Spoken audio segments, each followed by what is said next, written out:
Hello everyone and welcome to This Week in Net. It's the May the 2nd, 2025 edition and we're doing a special internet outage, shutdowns and disruptions today. I'm your host, João Tomé, based in Lisbon, Portugal, and with me I have our head of Data Insights, David Belson. Hello, David. Hey, Rob. Welcome to our show. Again, it's your I'm a frequent flyer. Guest. Gotta get my card stamped again. Absolutely. You wrote a blog post last week, actually, about our internet disruptions Q1. But this week, on Monday, we had a major blackout, power blackout, but also telecommunications blackout in Portugal and Spain. Good. So this was a very intensive to the team, the radar team affair, because most of us are in Lisbon, Portugal. Right. So most of us were actually affected by this blackout. Right. This power and connection blackout. For those who don't know, what can we say specifically what happened on this Monday, April the 28th? Yeah, so what we saw initially was that, and you know this part better than I do, obviously, because you were in the middle of it, but power was lost in parts of Portugal and Spain just after 10:30 UTC on Monday the 28th. That obviously impacted a lot of everyday things. Flights were grounded, the public transport was grounded, shops were no longer able to take credit cards and all those fun things. But from our perspective, we looked at it, what did this power outage do to the internet? What impact did it have in Portugal? What impact did it have in Spain? We looked at it from the perspective of internet traffic, DNS traffic, looking at how it affected routing, so in terms of network availability, and how it impacted network quality, internet quality. So,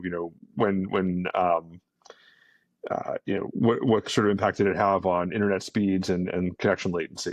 It makes sense even to give to everyone that is seeing a bit of the context from, as you were saying, those that were, of us that were on the ground in a sense. So Lisbon time, that was like 11:30. Mm-hmm. And in Spain, it was 1 hour after, so 12:30. And in the first couple of hours, mobile networks were still up. So for example, right. I did the first tweet with the Cloudflare radar handle about the outage using my mobile phone connected to the computer and just showing the drop in traffic. The initial drop in traffic because of that mobile network were around were like 30% in Portugal, 37% in Spain, and that was clearly down after that, because at 1:30, around 1:30 p.m. Lisbon time, we were completely in Portugal without connection. Yeah. We disappeared completely. So I knew that traffic would be down, but I couldn't see it because I couldn't even contacting someone by phone. So all the networks were completely down. In Portugal, it was quite obvious. Traffic lights were down, subway was down, so chaotic in traffic. Right, I can only imagine. To be honest, as a reporter inside type of thing, the traffic was not as chaotic as I would expect without traffic lights. People were actually organizing themselves a bit. That was interesting. Good. And also people were outside in the street. Some coffees were still open. People were buying water because there was I think what everybody realizes, oh no, I don't have physical cash, to actually spend on this. The food ATMs and the drink were down, card payments were down. But people were buying water because there was news at the radio. I used the lo-fi radio FM, old battery radio FM I had somewhere. Still works. So it was kind of going back in time in a sense, a time before internet, before even mobile phones specifically. And so it was in a way kind of a weird experience. It reminds me of the pandemic first days, but with more people, of course, outside. So I was going to say, at least this time you could actually talk to your neighbors and be with them. Absolutely. Yeah. And everyone was in the balconies and talking so much different, not on their phones as well. Right. So it was kind of an experiment in a sense in 2025 in Europe, but still an experience. And just to give the Lisbon perspective, the power and also communication started to come back at 9 p.m. Lisbon time, but in the north of Portugal, it was more 8 p.m. It was earlier. In south of Portugal was only up like 11 p.m. Right. So later, it had to do with where are the power stations mostly.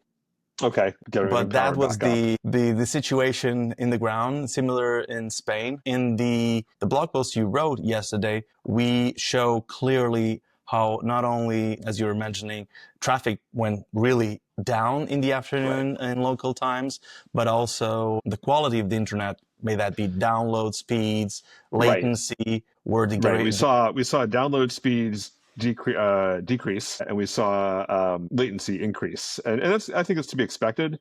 I think in part because there's a shift to mobile connectivity where it was available, which oftentimes has lower speeds and slightly higher latency than fixed fiber broadband. But I think just enough congestion also where I think that is the only pipe that's really available. If you can get a decent mobile connection, so many people, or more people than usual, I should say, are trying to, go get access through that connection. So it creates more congestion, and then ultimately results in lower speeds and higher latency. Exactly.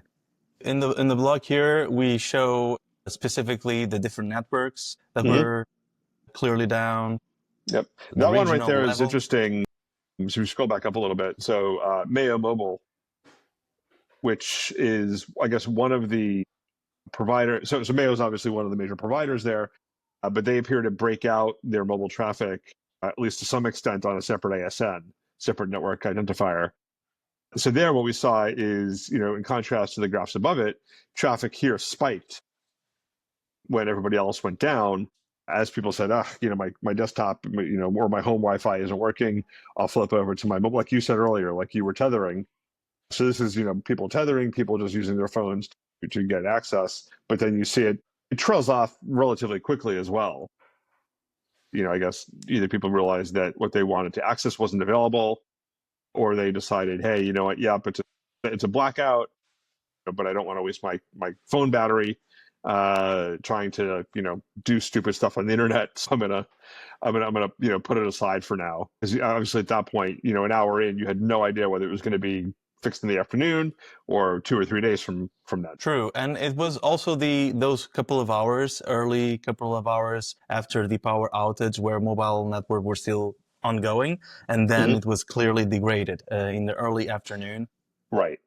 And then I think you also had situations probably where the backup power for the towers may have simply just run out with the batteries and the generators or whatnot. Those may have only been fueled for a few hours, and then you see the traffic drop off as those towers lose connectivity and lose power. And on the news here in Portugal, there was some experts also saying that typically when there's like over a period of a couple of hours of mobile networks being a lot of requests for those because the normal networks were not working, what the operators do is they concentrate their efforts in emergency responders. First responder. Yep. Exactly. So they prefer actually disconnect a bit and don't worry about the whole network and focus on what is really needed for hospitals and things like that. So there was some thought into that. No, that totally makes sense, and we've seen that elsewhere. Certainly, even if I think back to the Tonga earthquake, which I think happened 2 or 3 years ago. The little bit of connectivity they had there after the earthquake, the satellite connectivity, they were prioritizing, hospital, healthcare, financial services, things like that. And then, what little bandwidth was available was, I think, made more generally accessible. Makes sense. You also here in the blog show the regional level specifically, Lisbon and Porto dropping. The other regions it was interesting to see that the traffic in Lisbon and Porto sort of trailed off gradually. It wasn't a sharp drop. Then we looked at some of the other regions, and there was that much more obvious sort of like, almost ski jump, like it just falls off, and then largely kind of flattens out, at or near zero. And we were mentioning the network quality. Portugal usually has, for example, megabytes per second as a average in a sense, but it dropped a lot, and latency as well. Yep, and the latency was more than higher. Doubled. Yep. There's specific graphs here, and also the routing. I was surprised, to be honest, with the routing. Not only the drop, but the return. This is Spain already. Spain also dropping a lot, 80%. And I think it even went a bit further. But it's quite interesting also to see how the similarities between Spain and Portugal are very similar. Even the graphs are very similar because I think they're very. The same situation. They're similar. I'll probably get yelled out for saying it. But I think they're similar countries in terms of obviously neighbors, same climate, same sort of thing. Probably very similar demographics. So internet usage there, I think, is probably very similar. And I think the graphs here speak to probably a similarity in network infrastructure as well, and that they fell off at the same time. And in this case, it was related to the cause of the outage, the blackout, is still unknown specifically, like the details, but it's known that it came from Spain. Came from Spain, right? So that is clear. So it's also this connection. Been interesting in covering these power outages, for the quarterly summaries or when they happen, for this post. It's really interesting to see the interconnectedness of national power grids, because this is certainly not the first time that something has happened in one country that has had a domino effect on neighboring countries. In this case, even there's some reports of south of France and Andorra being impacted as well. Yeah, I didn't see anything specifically at a regional level. And then, we got the internal notification that this particular network provider, Orange Morocco, had seen also a drop in traffic, and investigating. It's like, okay, it looks legitimate. Others were seeing it as well. And then what I was a little bit surprised at, though, was their claim that it was due to the power outages in Portugal and Spain. So, maybe the case. And it's also interesting because it started about an hour and a half later. So, I'm curious from a more deeper technical perspective, like what exactly failed that basically caused a complete outage here an hour and a half after everybody else fell off. Yeah, it's a good question. Apparently, what I heard on the news at some point in the afternoon was that, for example, Morocco was actually helping Spain to get back online. Okay. And also France, because the countries help each other here. Right. In these situations, because the networks know the power was completely out, it took more hours than usual because it was completely blackout in terms of power. I think that was the big concern. To be honest, I live in Portugal all my life, to be honest. So over 40 years and never seen something like this for this amount of hours. The whole country, in Spain included as well, never seen nothing like this. So it was clearly a not typical situation. Yeah.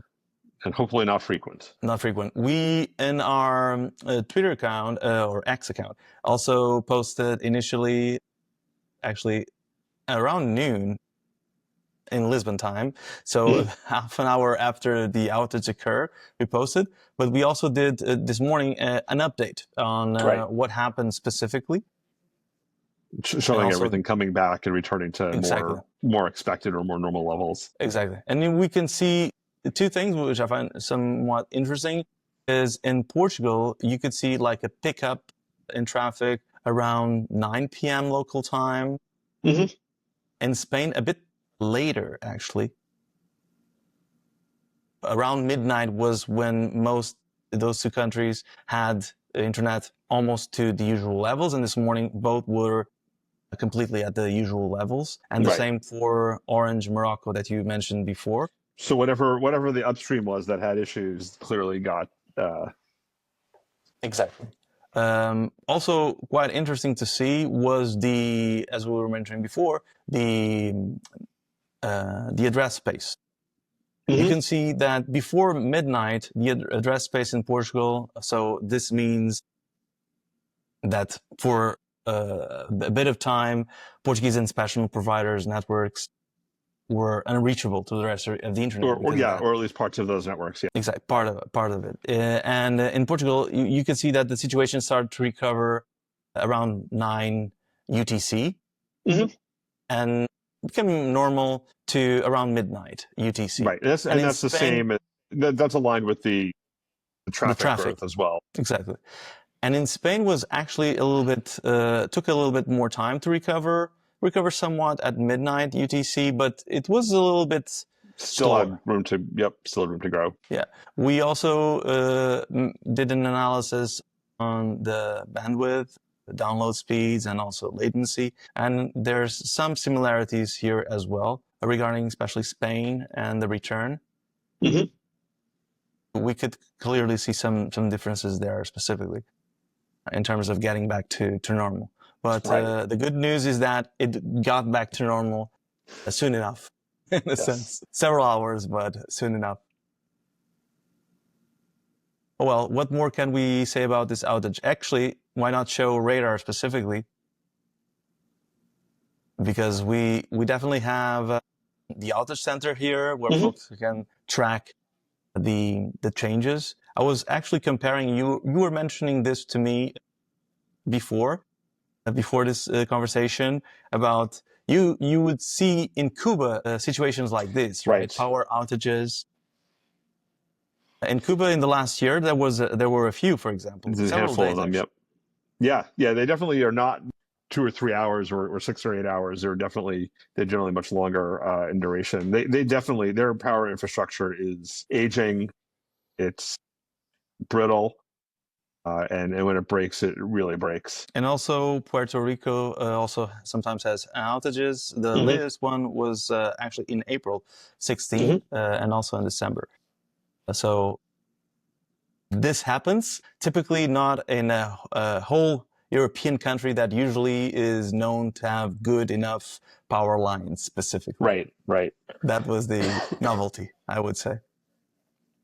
Why not jumping to the internet disruption summary that you did for Q1? One of the things that is worth mentioning from the get-go is typically there's always some shutdown, a government that did a shutdown, something like that. That wasn't the case in this situation, right? Right. This is one of just 3 quarters in the 3 years that I've been doing these summary posts that we haven't seen a government-directed shutdown. Not to say that there weren't any. Sometimes there were smaller, sort of subnational ones that may have taken place, but there were no broad-scale, the government shut down mobile connectivity in this particular area, or the government shut down all internet connectivity across the country because of tests or protests or whatever. So it's nice to see those quarters where that's not happening. I'd love to see more quarters where that doesn't happen, to be honest, as governments hopefully recognize that internet shutdowns are an inappropriate technical solution to a social problem,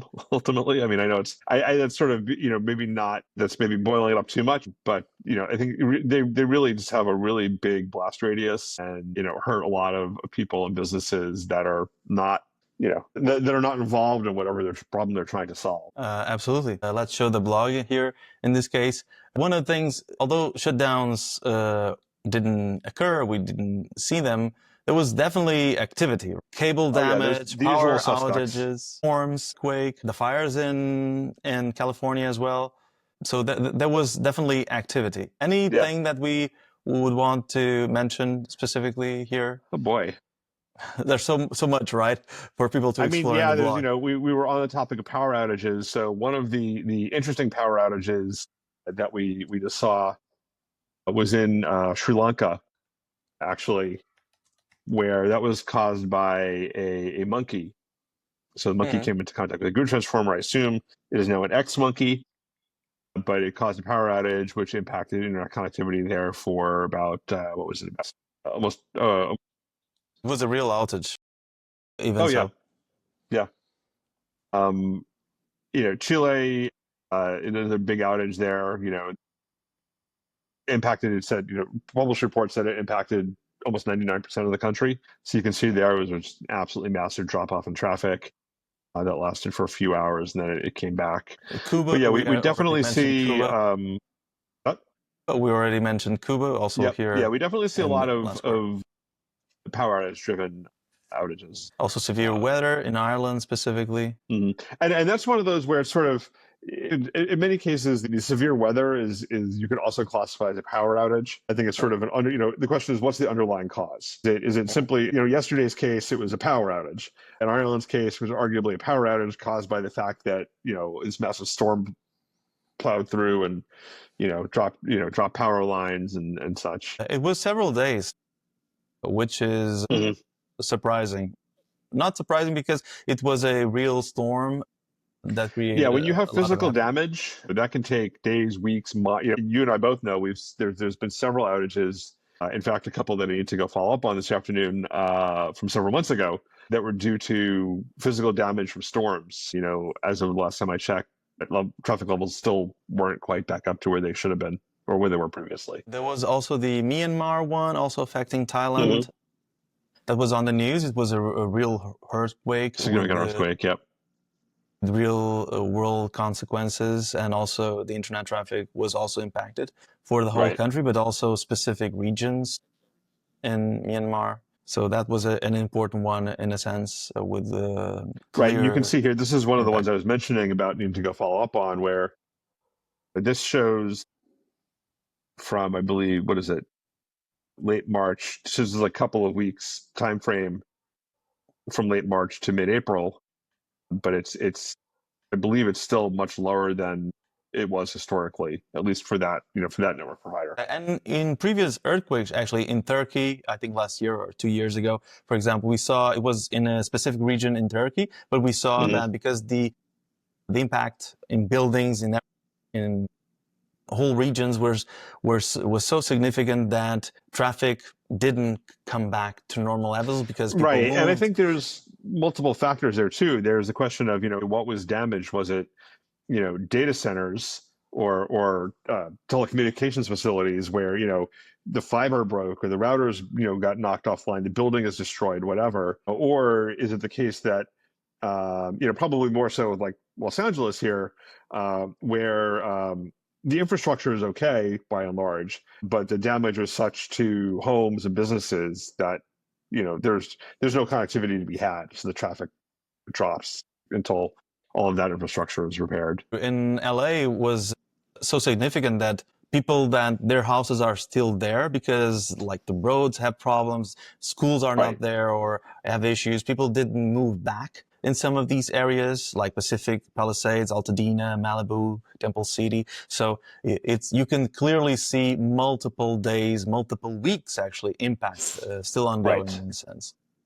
Certain areas, definitely. It's also a reflection of the real impact in some of those cities in LA that the fire had. IT as well. IT is also a recurrent presence in the reports, they've had challenges. Their challenges are often related to issues of submarine cables. Here, so I believe Haiti is connected to the rest of the internet by 2 submarine cables. So in the past, they've had issues, or Digicel has had issues where the landing station for one of them, if I remember correctly, was like at or behind a hotel. There was due to some dispute, some payment dispute, there were access issues. So there was some problem that occurred with the fiber, with the cable, and they couldn't get in. In this particular case, it was interesting to see that they talked about it being a fire, but they were knocked almost completely offline twice. So it's not clear that this was related to the international cables, but may have been more of a data center type of issue. Makes sense. Also in Russia, some technical problems, as an example. We also had before Russia 4 cyber attacks before, also in this past quarter. Yep. The cyber attack in Russia was, I believe, targeting one particular provider. In this particular case, there were a number of providers that saw a similar impact, which suggests, as the reports suggested, was potentially due to a more centralized cause. Makes sense. Always surprising to see so many different examples, including in big operators, in this case, Bouygues Telecom in France. Right. So there's always examples. But didn't talk to anything specific about what happened. There's just sort of a vague technical incident. In Syria, unknown causes also happens. Yeah, I mean, that was an interesting outage because in Syria, the outages are often shutdowns. So they're well known, and generally you can track them by the published exam dates and things like that. So it's interesting to see a significant issue in Syria corroborated in other data sets, but with no discussion of what happened other than a post from Syrian television saying, yeah, we had an internet issue. But there was nothing from Syrian Telecom or anything like that said, this is what happened, or the government shut us down, or, there was protests or elections or, whatever, or cable cut, whatever the case may be. This just occurred with no specific root cause ever published. In terms of the landscape of these types of disruptions, of course, shutdowns are expected because it's summer, exams are coming. Yep, they'll start in the next month or so. There are several countries that always do those, so it's well known in a sense. But did something surprise you in the previous quarter, even with this recent blackout in Portugal and Spain? Does something still surprise you in some of these? They're still constant. They're still happening in different I've been following types. This stuff now for probably 15 years. And so you see, a lot of the same root causes. But, I think the things that surprise me is when it's countries I don't expect. Maybe that have significant impact. Obviously, like Portugal and Spain generally have fairly good internet resilience. And in fact, the Internet Society Pulse blog this morning, talked about that and referenced a lot of the radar data. So it's the countries that have good resilience yet see a significant impact that often surprise me. But I guess when you lose, 50% of your power, it's not entirely surprising that the internet's going to have issues there too. True. Although also always lessons learned, I think, in these types of situations, even for ISPs or even for energy providers, for sure. Right. And I've even had a couple of conversations this morning with Lisbon colleagues who said, my fiber internet's good, but now I'm thinking about Starlink as backup. So, if you had your Starlink, your mini Starlink in your backpack and your battery pack and whatever, you could have stayed online and help me write the blog post yesterday. So I think it's a question of lessons learned is what, are people going to change their behavior in any way, whether it's having more cash on hand or, getting a Starlink or whatever to deal with, potential future occurrences. I'm heading to Lisbon in a couple of weeks and, thinking about it, I was I have no idea what I would have done yesterday if all of a sudden I was I can't go anywhere. I can't do anything. Can't call my wife to say, hey, I'm here, but I'm okay. Nothing. You're completely disconnected from the world. That little FM radio was a savior in a sense, at least to be informed. Yeah, it was truly a peculiar experience. But also, made me think. Actually, I think I have one battery powered FM radio in the house. I probably should make sure I have batteries for it. To be honest, I know folks that are buying those now just to keep, emergency kits, everything, just to be on the safe side now. So there's a whole business. I take that back. Now. I think I have two. I have one boombox type radio that I used to have in the kitchen, and I think somewhere in one of my archive boxes, I have a Netscape branded swag. A little Netscape mini radio that I got when I was in a meeting there. So that's I have cool. This cool little thing. That looks seems like a over-designed. box. It is. It's from the TV show The Pacific. It was presented to me a while ago because that TV show was just out, and they gave me this little FM radio 10 years ago or something like that. I still have it, so it was my lifesaver yesterday. Right. Well, so quite interesting to see this still going on. And to be honest, my key takeaway from this is that we really depend on not only power, but connection, internet for so many things, even services that you wouldn't think that would be connected or in need of mobile networks, things like that. They are. So it's energy, power, and communications, internet. It's more than ever central. Right. Absolutely. Well, a good reminder. This was great, David. Thank you. Let's do it again, hopefully without an outage in Portugal and in Spain. Sounds good. It was done. That's a wrap. Thanks.